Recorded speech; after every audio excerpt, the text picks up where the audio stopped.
coming to you from the all-new Live House in Hollywood, California. Hi, everybody. Welcome to This Week in Pensado's Place. Our guest is going to explore the craft of live scoring by a DJ. It's fascinating. But first, our good friends at Blackbird, they are educating the next audio warriors. Their live classes are open for April 8th and July 8th. You want to get down there. We always tell you it means education, jobs, placement, lots of stuff. They do it the best. Also, if you're a high school student and you're down in that area, they do a cool thing during the summer called High School Summer Recording Camps. You get to see the Blackbird facility, actually get your hands on gear. You experience the whole process basically in about a week. They offer 3 camps. One is already sold out. There's 2 more. One, July 15th through the 19th, and the other, August 5 through 9. So, live classes, April 8th and July 8th.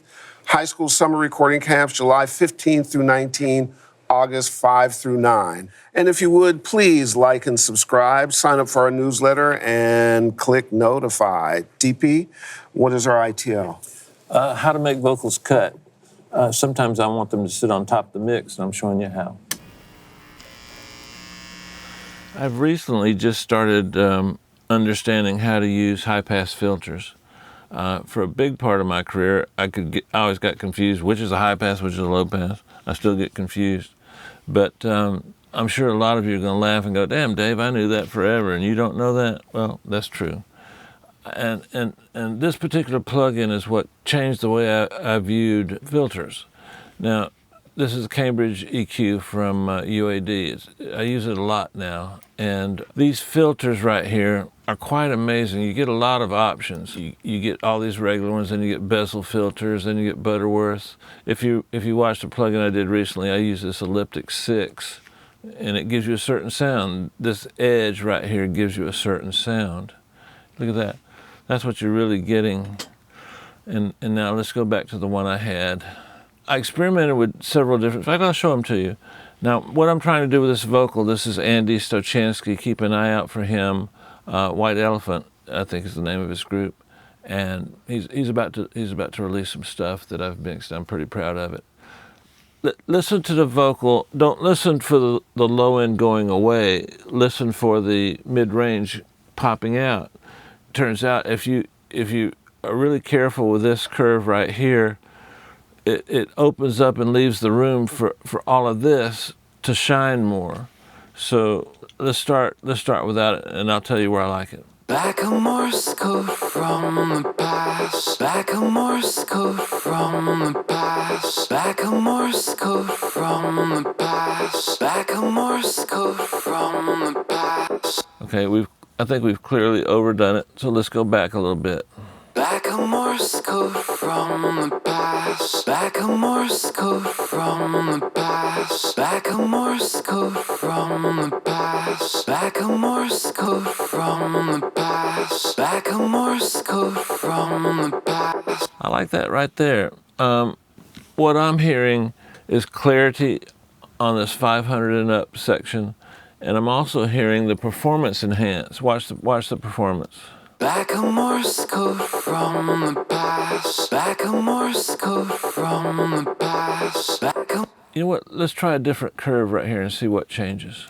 Like a Morse code from the past. Like a Morse code from the past. Like a Morse code from the past. I think I like that better. Like a Morse code from. Experiment. This is a great plugin to do this with, and but there's other great plugins that filtering. And by the way, a lot of interesting things happen at this corner. If you have a chance, you might want to read up on it because it's not what I thought it was. It's definitely an interesting concept. This high pass and low pass filtering. Okay, quick one today. See you soon. Our guest recently returned from New Orleans, where he programmed music for the Super Bowl. He is the DJ for the Los Angeles Rams and a lot of other sports teams. He's pioneered something called live event scoring. Enjoy our conversation with DJ MaL-Ski. Hey. What up, man? Hey, what's up, Dave? Good to see you. Oh, That's the skills. I see it. I see it. I saw the skills. Off the table. No, he showed a little skills. Hey, man. I want to see you just get out of that. At any rate. Oh, yeah. From the time I've known you, which is now 3 or 4 years, probably, your plate runneth over. And I think what's interesting is that they're all kind of offshoots of you. Somebody early in your career, DJ AM, told you what? I was DJing a few. I was just randomly doing some parties and, trying to get into the club circuit because that's what you do as a DJ. And he was in this thing in Melrose, and I just happened to walk in, and I'm standing there watching him, and we just started a conversation and kind of built a friendship. And about the third or the fourth time, he was like, it seems like you're trying to be what you see and not be who you are. It seems like just do you. Don't try to copy or mimic. Do it your way. And he actually was like, if the club is not your thing, you don't have to. If it's churches, people are gonna be at church every Sunday. Go DJ at a church. Go, do wherever it is. And so, I didn't feel the pressure to kind of follow in the typical footsteps of most DJs, which is, you hone your skills, you get into clubs, you build a residency, you build your name, and then you either get on with an artist and tour or, kind of thing. And so for me, my idea of it was, just to be in front of as many people and to curate feeling and emotion in crowds as much as possible. It didn't have to be in a club, it's just wherever people were. So now that leads us to the root of the live scoring thing, right? Obviously sporting events, crowds, but you're not playing breaks and so on and so forth at these sporting events. And by the way, you're the official DJ for the Rams, and you have been USC and been a Lakers. Yeah. So who else approached you? Pretty much everybody. I've worked with almost every LA team. I've worked with the Rams. I'm currently DJing for the Rams. Work with the Lakers, still do special events for them. The Sparks, LA Sparks, which is a great, if you've never been to a WNBA game, you want to come to a Sparks game. It's a great time. Shout out to Derek Fisher, the new coach. Shout out to D Fish, my boy. Shout out to Danita. Also, the USC, I do USC Trojans, and 9 colleges in the area I service with different DJs. Amazing. So what's the scoring? How does it work? Well, first of all, understanding the personality of the venue, of who the client is. So I give people the example, my younger DJs, the example of, if you're DJing for the Boston Celtics, you don't want to come prepared with Snoop Dogg songs. No, that doesn't work. You don't want to play California by Dr. Dre. Exactly. Right. So you kind of want to know your client. You want to know your demographic. In a club, it's easy. And not dissing anybody, but people paid a lot of money to come in and dance. Your job is just not to mess it up in a club. Right. In a live environment like a sporting event, they may have paid tickets, they may have paid for thousands of dollars to come watch a sporting event, and your job is to enhance it, almost to serve the environment. And so you want to play to the demographic, to the majority of your demo, and enhance it with whatever arcs go with the sporting event. For example, USC had the #1 women's volleyball team in the country a few years ago. They would average, between 4,000 and 5,000 people for a women's volleyball game. Wow. Right? To understand the demographic of the women's volleyball, you just had to dig into who they were. Their best player was a Mexican girl, a Latino girl who was really, really good. So I had to dig in, and her following were Latino. So we dug into Latino music and and so you kind of, and then you find what are the crescendo moments, what are the decrescendo moments, When she's spiking and she's scoring on everybody, getting kills, you're playing bigger energy songs. When she's not, you're playing other songs. When the other team is scoring, you don't want to, build momentum for the other team. So you the same way you would do create or produce an underbed in the score of a movie, you would but as opposed to creating it, I just pick from and say, okay, this would create the feeling that we want, to do. So I give you one more example. The Rams game, our playoff game at home, the NFC West Championship against the Dallas Cowboys. Well, when we won the game, we were about to win the game, but when we got the possession back, we knew with 50 seconds left that we had won the game. Well, I had done my research that in Dallas, they play a Ramon Ayala song as, that's their winning song. And, if you know Dallas, it's heavy Latino. Their demographic is heavy Latino, and their demographic is 25 to 40 Latino male.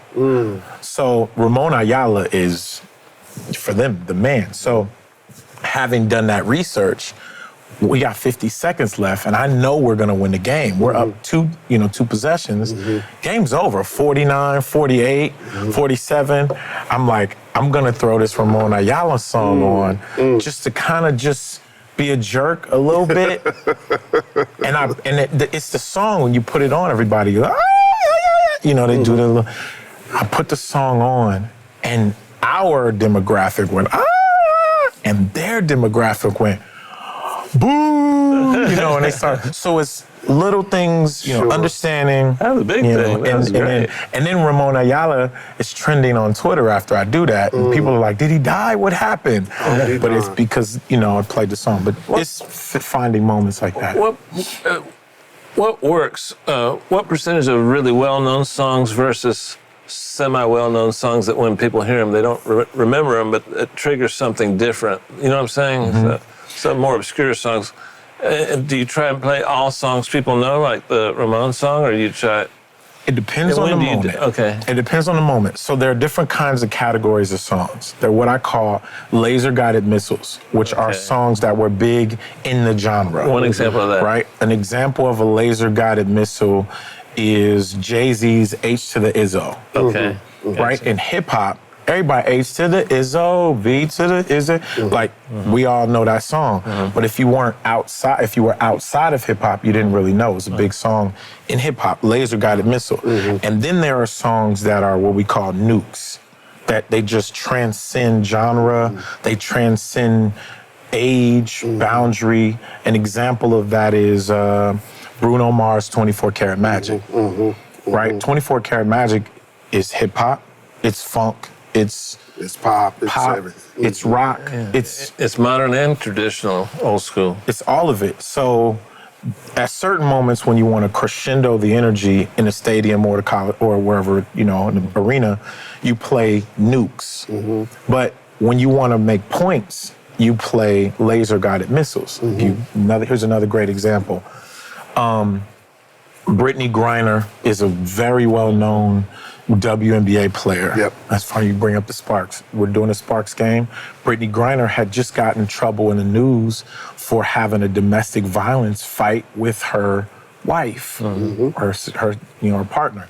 And they had a baby. Well, they break up, the partner takes the baby, and Brittany Griner is responsible for child support, right?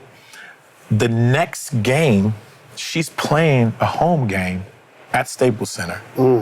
She goes to the free throw line. And now our demographic may not know a lot of Jay-Z songs, but I play right before she gets the ball.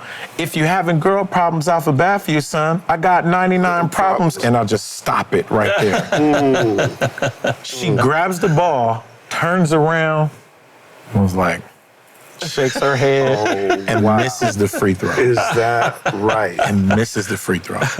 Wow. Hilarious. Are these things labeled in your computer in terms of these categories, or are they in your head? They're kind of in my head because, some of them are labeled. I have prompts that are labeled. How do you call them up? I've gotten pretty fast with I use a Pioneer, either a mixer or a controller. So pretty much Pioneer everything. I'm open to whatever. But in Pioneer, there are quick keys that you could, load up songs really fast. And then there's a sampler. So what I do is I'll load, knowing that Britney was coming, I knew I would be playing something taunting her. Sure. So I loaded up a few potentials in my sample bank. Now, are the teams astute enough to know whoever, is in charge of your space? Are they noticing you doing these things, loving these things? Yeah. Absolutely. And everyone, especially like WNBA and NFL, they'll all come and say, yo, you're the best. Right. At USC in your early years, there was, if I remember correctly, there was some challenge with Kobe that happened, right? Tell us that story.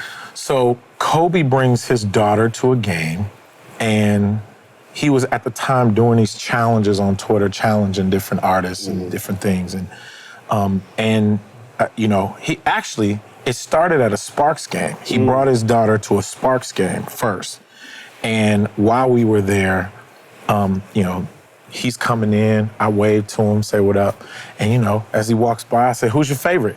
And his wife goes, Tupac. And he goes, Jay-Z.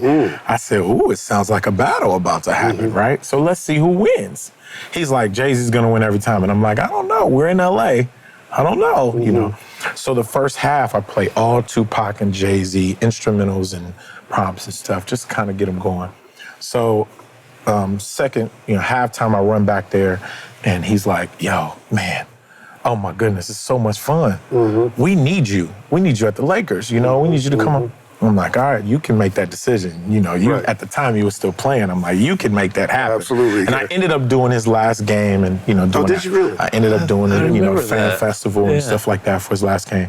So, so after that, he brings his daughter to see a USC women's basketball game. And, they're sitting and I'm just going in, just making them laugh, just having a great time. And he comes over and he says, man, there's nobody better than you, but he says, I challenge you to be the best, not only the best, but the highest paid. And I was like, okay, all right, I think I can do that. I think I can do that. He's like, some of these, he says some of these European, these EDM guys are making a lot of money. I challenge you to go for that. And I was like, okay. Well, let me just start with home first. Let me start with LA first. And he can help by writing you a check for the event. He really could. Or sponsoring me with his water, so I'm with his drink. So so I took the challenge and I franchised and started expanding my business, brought on other DJs, and pretty much mission accomplished. Oh, good for you. What do the other DJs do? Well, so what I did... You send them to smaller venues? Not necessarily smaller, but venues that may, for example... Clippers? I don't do the Clippers. No, that's a bad joke. No diss, I don't do the Clippers. But, shot the dance, DJ dance. But there may be a volleyball team whose demographic is mostly Caucasian, and having a black, big African-American male doing their games and hosting, it may not be the best circumstance. So I'll send somebody who fits the personality. And so that's pretty much what it is. If Long Beach State calls and they say, hey, this is our personality, this is the direction we want our entertainment to go in, who do you have? You got to fit it. Then I go through the roster and I say, this person fits perfectly for that. And enhance their ability, help them with whatever they may need at learning how to host and, score at the same time. So I apologize for not knowing this, but are you still DJing on Stevie Wonder's station? I am. KJLH? I still am, Monday through Friday, still doing that. What time? 11. I'm on 11 to 1, Monday through Friday, and then I do Saturday nights from 8 to midnight. I'm going to start catching that. So do you have any time where you can breathe and have a life? I do. I have a wonderful wife at home and two beautiful kids at home and one in Cleveland, Ohio that I love. But yeah, a wise man named Louis Buster Brown told me that if you love what you do, you never work a day in your life. That's true. That's absolutely Time true. doesn't matter. Yeah, it's absolutely true. So it's funny that picture, my daughter's in the picture. You can see her top. Oh, is that top of her head? That's on the adorable. tour with Stevie Wonder. So yeah. So let's go to some football stuff. Okay. We're not far out of the Super Bowl. I know there's a story that you had told me in preseason. I think you had just gotten there about a flyover that got a little hairy. Tell that story. So the timing in in-game entertainment, timing is so important because if you have an anthem singer who's drawing out the anthem, we wanted to, we have pyro and everything that's coordinated to go along with, and the rockets red glare, boom, boom, the bombs bursting in there, boom, boom. We coordinate pyro. Gay prove through the night, and at the very end, and we want to fly over to coordinate right at the crescendo of the anthem, right? So we have to time it to get it right. And so there was one particular time we had a C-130, and That's a big plane. Yeah, he was flying through, and our timing was a little bit off. And, he came a little bit earlier, about you told 20, him to slow 30 down seconds early. You told him to slow down and he fell out of the air? Well, our guy, he tried, but our guy who was directing, shout out to Chris, he was directing and he was trying to get him. He's like, he's gonna be early. And we're watching it, and it's like, in the Rockies, red glare, the bombs bursting, boom, boom, boom. And he's like, Gabe was like, everybody's like, no, It was crazy because it was a little early, and then she finished the song and kept singing. But it was, that's scary. It was pretty scary. So tell us what you're what's in your rig, and then who are you tied to inside the game that you have to coordinate with? What's the machinery and what's the signal flow? So in pretty much all of the circumstances with sports, there's one director of show, right? And whether it be Lakers, whether it be Sparks, whether it be the Rams, whether it be wherever, there's pretty much always one director of show that's calling everything, And so with the Rams, we're in the press box. I'm on, set up one side. Our PA announcer, Sam Lagana, is on my left, and next to him is our director of show, Chris Slope-Capura. And Chris is pretty much calling pyro, he's calling lighting, and on our headsets are every camera, all lights, pyro, myself, mixing engineer, front of house. Everyone is on. So there's a ton of information going on. A ton of information. So it's almost a science trying to weed out all the information to hear the crowd and dig into, the actual art of it. My question is, the announcer comes out of an announcer type speaker, but you do music. Do you have a separate system that has all the full bandwidth and bass and subs and all that you come out of, or do you come out of the same speaker as the announcer? Same speakers. Do you prepare for that in any way? Do you modify the sound of the music you're playing? Well, not really, because, it depends. Well, it depends. Our announcer for the Sparks, his voice is very deep, and it's time for the, and so I'll duck differently. I may duck by low passing. As opposed to just volume. Yeah. I may duck by low passing and let his, voice kind of take over that. In the Coliseum, our guy Jack, shout out to Jack, he is really, really good, and AJ, they're really good engineers at mixing it in a way that we can coexist. They're really good at it, as a matter of fact. What's your biggest screw up? Okay. Okay, second biggest. Well, I mean, I got a few. First one is playing the wrong song for a dance team.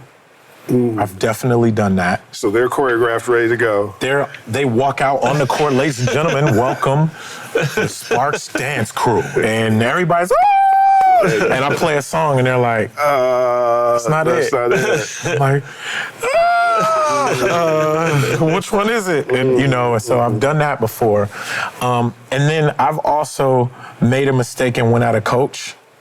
I'm doing a USC game, and Coach Bobby Hurley from Arizona State, Arizona State, they're doing his thing, and, we're going back and forth. He used to play for Duke, I think. He used to play for Duke, and his dad was a very well-known high school coach.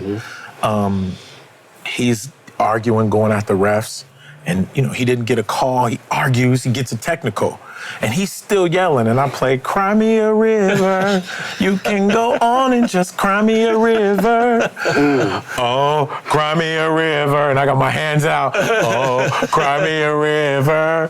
And he turns and looks at me. He's like, okay. Oh, he's like, and I'm like, oh, I shouldn't have done that. So the ref comes over and he says, you cannot aim anything at our coaches or players. You can't do that, In those games, are you also on mic? Yes. So not I'm saying it on the microphone. So you're saying it while the music's playing? Simultaneously. Oh, okay. So you have personalized this thing. Personalizing it. It's bad. And I've done it in several ways where there's a story with Lonzo Ball. Lonzo Ball was playing at UCLA. The one home game he played against us at USC, pregame, what I do just to show you scoring, right? People don't understand that music affects your personality subconsciously without you knowing. There's music that can make you feel anxious and you don't even know the music is on.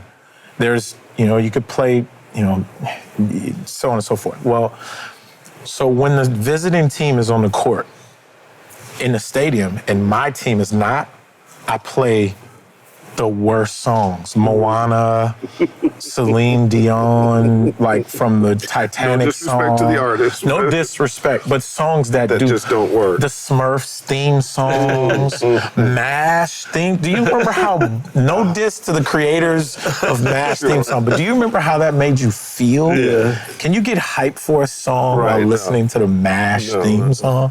So I play all these songs. I just see Radar in my head.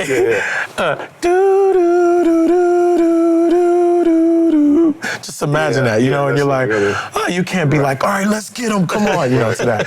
So I'm playing those songs and I go out on the court and I do this half-court shot competition and I'm on the court and Lonzo says, you ain't gonna make that. He started it. You ain't gonna make that. Bet me 5 push-ups, I make it. Wow. Bet. Swish. Boom. He's like, let me top it. He misses, he makes a third one. I top it. No, you owe me push-ups. Absolutely. You owe me push-ups. All right, I got you later. He should have never done that. Because now the entire game, I literally antagonized him with, can I get my push-ups? He went 1 for 13 from the free throw line. Really?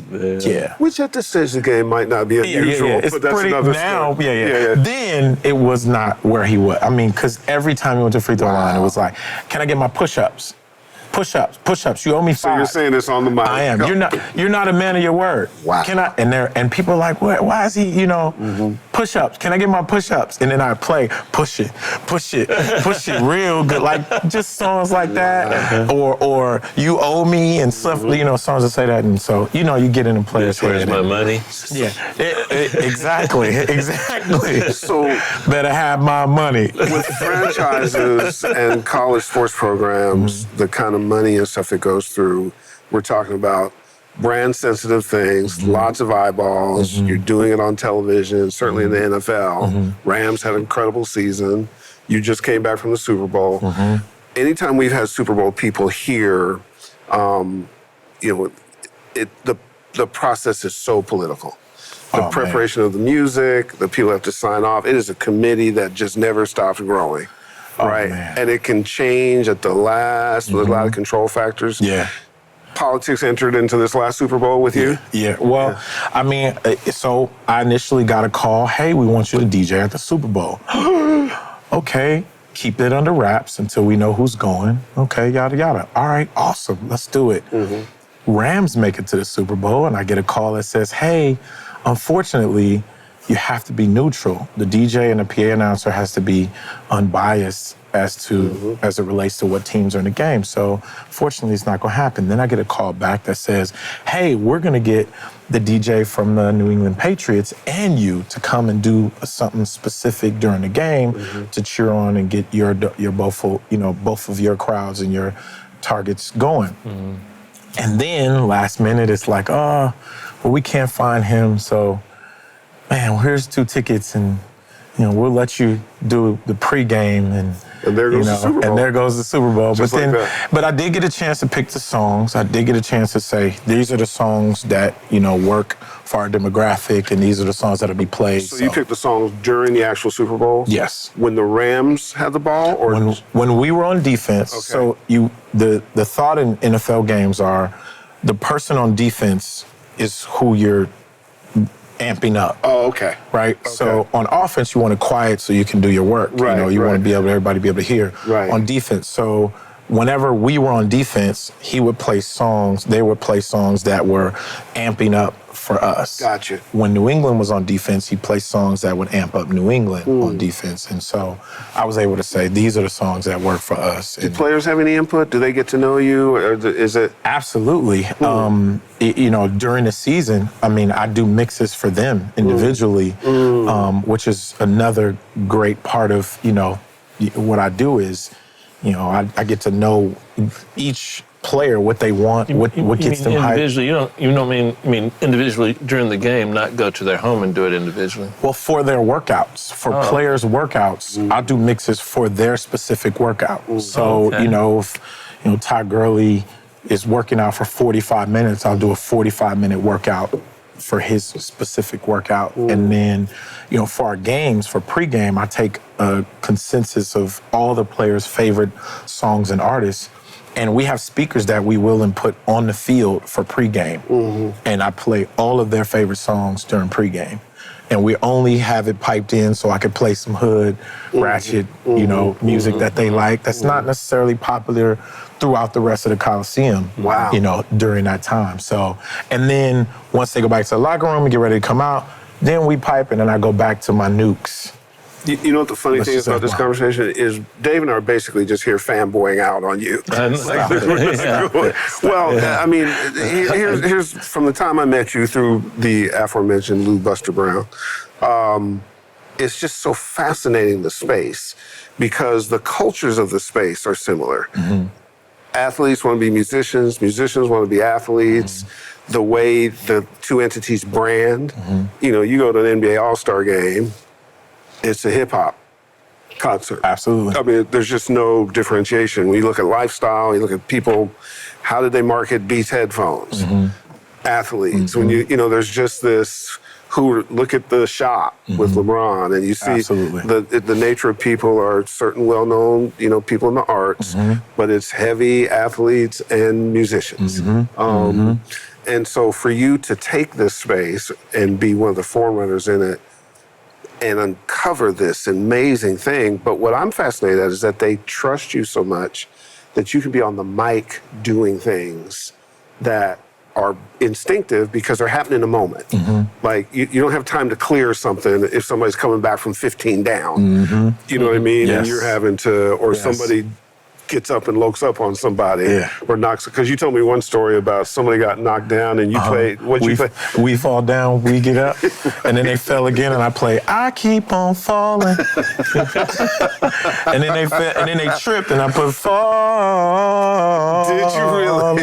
And then the same guy dived for a ball and knocked over the Gatorade bottle, and I played, I came in like a wrecking ball.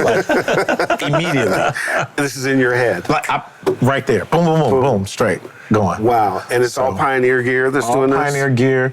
I would love to find someone who we could, create something that's specifically made for these guys that are, utilizing and playing this role with these teams and brands. There are thousands of colleges with DJs, and my company is, right now, it's under 15. I'd love to expand the DJs from my company to 200. Contact Pensado's place will hook you out. There you go. At the end of the day, every college, bands are great. Bands are college sports, right? But the problem with bands is they can only play what they rehearsed. Right. They can only play what they rehearsed. Let's just say they got 20 songs. Right. That's awesome. That's it. They can play what they rehearsed and the way they rehearsed. And the thing about a DJ is he just fits in the gaps, and he could help crescendo the moments, help decrescendo. The other thing about, and I'd love to hear your perspective on this, Dave, is, in scoring and in mixing, you know, in a part of a song, that's a low part, you know? Everything kind of comes down and sets in this... Like in the bridge? In a bridge. Everything kind of comes in this bed, right? And then it crescendos for the biggest part of the song. Well, in games, if you've heard a band at the same decibel level for the entire first quarter, second quarter, halftime, third quarter, in the fourth quarter, it's hard for the band to crescendo. And let's win this game. We need you louder. They're not intentionally going to play lower volume in the first and second quarter and halftime. And then, so you use other tools like myself and DJs to help enhance and grow the environment, you know. And then what happens is, if you do it right, like at SC, or, you know, it works perfectly hand in hand in the college world because everybody plays their role. Now, it's cool in the, you know, with, you know, NFL and NBA, it's a little easier because I could dig into the demographics. I know who our demographic is. You know, I know I could play to it. Listen, if our demographic is 70% Latino, I could pre-plan to play a certain style of music. If our demographic, like, you know, if we're doing a high school night and I know it's going to be a bunch of kids, I'm not playing Journey and Queen. You know, I'm playing. You know what would be fun? You know, like, you know, you got carpool karaoke, you got comedians in car. What if you had a show where you had like a little portable amp and you just followed somebody around and did the music for their life for 4 hours? That would be so much fun. And like he's talking to his girlfriend, you have a different thing, and that'd be a funny show. I've been really trying, and you just play music that speaks for him. That would be awesome. You know, and that's kind of... so would be the arrest when the police pull up on you and say, why are you following this person around? I'll be your first one. Let's do it. That'd be so much fun. Because I pee a lot, so you're gonna have to kind of work that in. Go to the back, bro. No, they would. I left your spot to edit. You did. I picked up. I gotta go pee pee. Yeah, you know me. Play Waterfalls by it. You'll see. But no, the thing is the way my mind has worked. So I grew up in Long Beach, right? I grew up in Springdale, west side of Long Beach. And my father, when he moved, we bought a house on Easy Avenue on the west side, Easy and Willow. And he would have these parties. As a kid, he'd have these parties, and I'd be playing with music for these parties. I grew up learning the words because my father and his friends wouldn't know the name of the song. They would say, play the song that he says, and I would go, oh, that's Norman Connors. That's You Are My Starship. Oh, no, that's Barry White. That's, you know, oh, that's not, you know, and I would, you know, I grew up, so my habit of learning music by knowing the words of it, it's almost a gift and a curse because when someone will be speaking, they'll say something like, hey, man, I'm about to come out. I'm coming now. I want the word. It just, you know, and so what's happening is in a game, when I want to say something, I can't say legally what I want to say, and sometimes the songs... In the bedroom, how does that work out? Let me just tell you. Hey, if you want a deluxe Get the Draws tape, got you, babe. I got you. What are your rates? Well, as he follows you around, that'll be the close of that show. I got you. But in solo mode, you have different music, you know? Yeah. No, the other thing is I have all of my music categorized in a way that a lot of people, you know, I have 80s, you know, number ones and number twos. 1980, all the number ones and number twos. 1981, so on and so forth, all the way to 2017. That works out with my bathroom thing, number ones and number twos. I think it's time to go to the batter's box. Okay. He's feeding them to me. I mean, next thing you know, Doodoo Brown. Yeah, exactly. It's always fun when he goes to the bathroom with his mic on. The grunting, all the grunting. It's a normal thing in life. BPM. 95, cool. West Side. Cool. Keys. Music key. A major 7th. It's actually F sharp, but okay. F sharp. Lyrics. everything. That's what pops in my brain. Male vocals. Kenny Lattimore, Stevie Wonder. He gave you a compliment. Drops. Draws? Like drops, draws? Drop like, you know, like Like drops. Okay, that just draws popped in my mind. draws? No, a great song. Okay. Stadiums versus clubs. Nukes versus laser guided missiles. That's an important one. Herb or me?